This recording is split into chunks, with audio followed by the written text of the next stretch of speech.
For more perspective, I spoke earlier with David Becker. He's CEO of Attract China, an American company that caters to Chinese tourists. And I at first asked him what the most popular destinations are during this travel season. The big winner this year is going to be Thailand in Asia Pacific. Unfortunately, one of the bigger losers probably is going to be South Korea. But when you think of the major overseas destinations, we're talking about St. Petersburg, Paris, Moscow, and Los Angeles.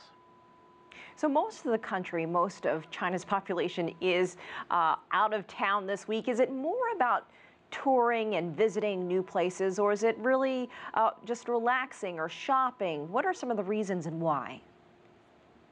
Well, we have an unusual situation this year. Golden Week and the Mid-Autumn Festival are during the same period, and as you know, Autumn Festival tends to be a place for, or a holiday where people go home and spend time with their families.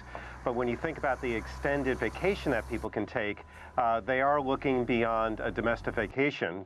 The numbers that we're hearing is in the first 2 days, domestic vacation spots got about 277 million people visiting them, spending $29 billion. But you have to think that if you've got 8 or 10 days, you really want to be able to travel a little bit further. So how much are people spending, a family, for example, on these Golden Week vacations? Well, it depends. You know, if you travel locally, it might be, $1,300 to $1,500 per. But when you travel to destinations like Paris, London, and New York, you're really going there to do a significant amount of shopping. And with the guarantee that what you buy at a store in New York, like downtown here at Brookfield Place in New York City, there's a real guarantee of authenticity, generally better prices than you're going to see in China, and a lot of variety as well.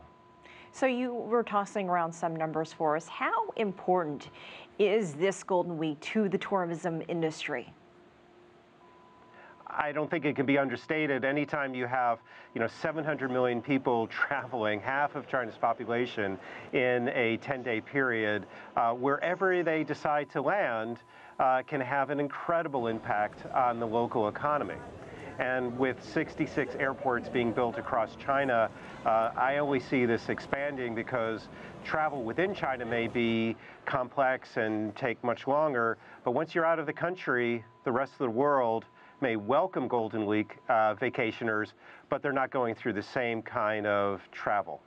What I'd like to see, frankly, is, and we are getting inquiries from really around the world, not just the United States, but we're talking to people in the UK and in Europe. Everybody is trying to figure out how to be China ready or China friendly, and to do that, there have to be a number of things that whether it's a hotel or restaurant or attraction needs to put in place. Something as basic as a mobile payment platform like WeChat Pay or Alipay is a signal to Chinese tourists that you're open for business. All right, David Becker, thank you for joining us. We appreciate your insight.